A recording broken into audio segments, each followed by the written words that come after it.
Olá, crianças, tudo bem? Eu sou o professor Adeblan e hoje nós vamos ter uma aula bem legal da disciplina de Geografia. O nosso assunto de hoje é a população do nosso país, a população do Brasil, né? Você já se perguntou como que a gente pode definir o que é população? Nós temos a população do bairro, da cidade, nós temos a população da sua escola, da igreja, tá? Então, tudo isso são pessoas, são grupo de pessoas e a gente pode dizer que são uma população. Porém, quando a gente pega os livros de geografia, de história, qualquer informação oficial sobre população, nós chamamos isso de população absoluta, que é o número total de habitantes de uma cidade, de um estado ou de um país. Esses números são números oficiais, estão nos documentos, tá bom? Então, a gente vai trabalhar hoje com o conceito de população absoluta. Você já se perguntou quantos milhões de habitantes tem no Brasil? Olha só, a gente vai analisar os dados do ano de 2015, onde o Brasil tinha quase 205 milhões de habitantes. E o Brasil ele é dividido por regiões. Nós temos o Norte, o Nordeste, o Centro-Oeste, o Sudeste e o Sul.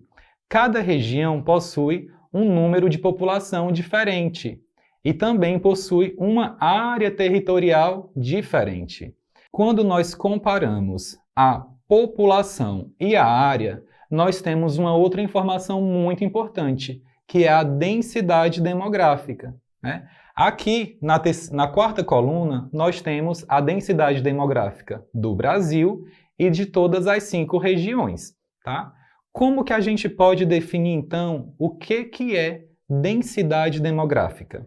Densidade demográfica é o número de habitantes por quilômetro quadrado, ou seja, o número total de habitantes de um país, de um determinado lugar, dividido pelo tamanho do seu território. E você já se perguntou qual que é a densidade demográfica do nosso país, do Brasil?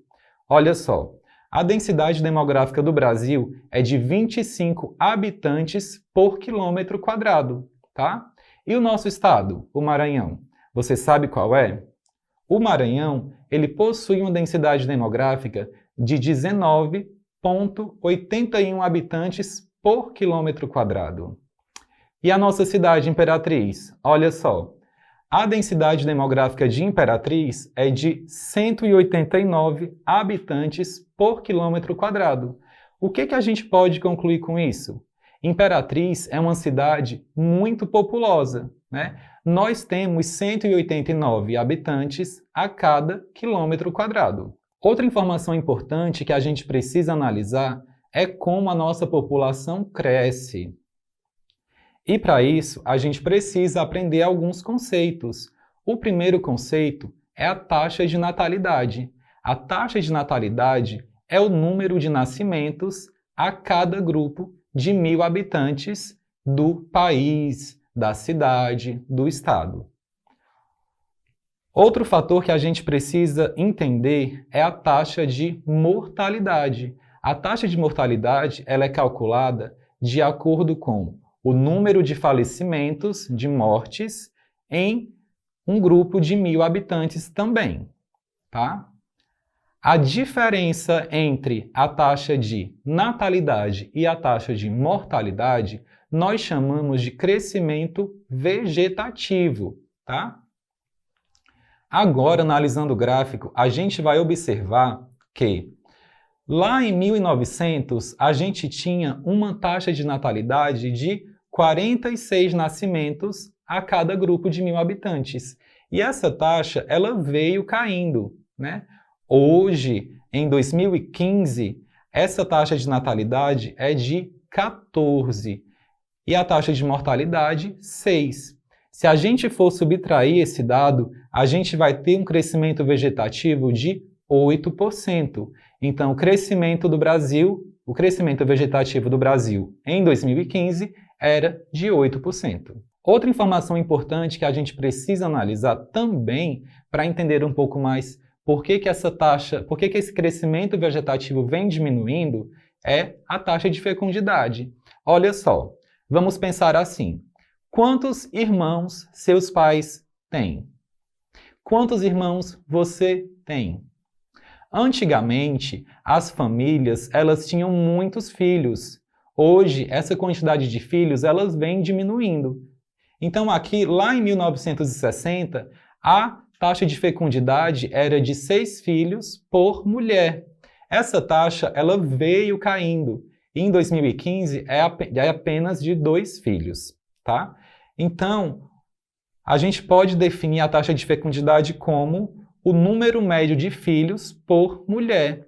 E olha só, atualmente esse número ele é ainda mais baixo. A taxa de fecundidade atual é de 1,76 filhos por mulher. Não chega nem a 2 filhos. Outro fator muito importante para a gente entender a população brasileira é o envelhecimento da nossa população, tá? Olha só. Quando a gente fala de envelhecimento da população, a gente está fazendo um comparativo entre o número de idosos e o número de jovens. E quando a gente fala de expectativa de vida, a gente está falando da expectativa de vida que uma pessoa tem ao nascer. Qual a expectativa que ela tem ao nascer? É de 60 anos, de 70 anos, de 80 anos? Então isso é a expectativa de vida daquela pessoa. Olha só, agora a gente vai analisar esse gráfico, tá? Que é sobre o envelhecimento da população brasileira. Em 1991, o Brasil tinha 7% de idosos, 48% de adultos e 45% de jovens. Lembra que lá atrás as mulheres tinham mais filhos, então a gente tinha um percentual de jovens maior. Hoje, em 2015, que é o dado que a gente está trabalhando, a gente tem 14% de idosos, 56% de adultos e 30% de jovens.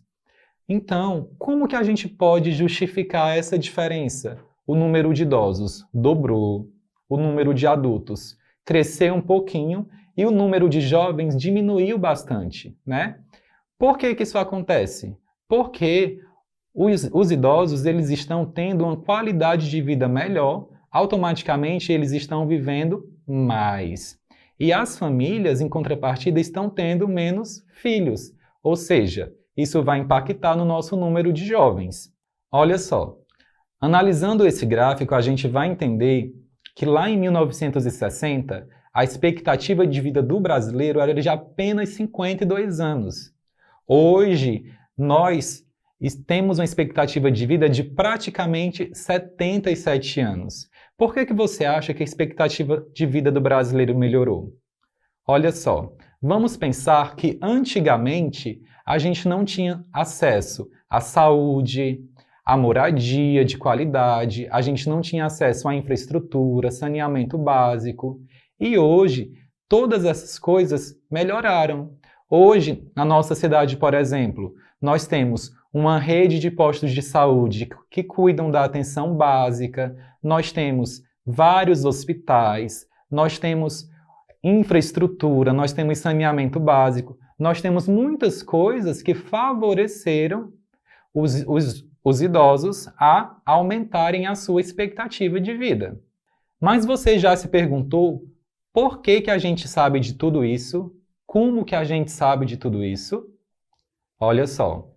Todas essas informações, elas são obtidas através do censo demográfico. O que é o censo demográfico? Censo demográfico, ele é uma pesquisa que os governos do mundo todo fazem para saber as informações sobre a sua população. Quantas pessoas moram naquela cidade, quanto que aquela população está crescendo, qual que é o nível de escolaridade das pessoas, quanto que aquelas pessoas têm de renda para se manter no mês. Todas essas informações são obtidas através do censo demográfico. Quem é o responsável por fazer o censo demográfico no Brasil é o Instituto Brasileiro de Geografia e Estatística, o IBGE. O censo demográfico ele é realizado a cada 10 anos. O último censo ele foi realizado em 2010 e era para ter sido realizado em 2020, mas devido à pandemia, houve um atraso e ele está sendo realizado nesse momento, tá bom? Então, se bater na sua porta um recenseador vestido dessa forma, com colete do IBGE, com boné, de máscara, você e sua família pode recebê-lo. É obrigatório todo cidadão passar essas informações para o recenseador. Através dessas informações do censo, o governo vai poder investir mais em educação, em infraestrutura, em saúde, tá bom? Por isso, é muito importante que a sua família, que a população como um todo, atenda o recenseador e informe tudo o que for necessário de maneira correta, tá bem? O censo 2022, ele começou no mês de agosto, tá? Então, se você ainda não foi visitado, aguarde. Você vai ser visitado e você deve informar tudo muito corretamente, tá bom? Olha só, agora que a gente aprendeu um pouquinho sobre a população brasileira, a gente vai praticar. Então, você vai clicar nesse link que está na sua tela e você vai aprender brincando, tá? E fique à vontade para praticar um pouco daquilo que a gente aprendeu hoje, tá bom? Por hoje ficamos por aqui e até o nosso próximo encontro. Tchau!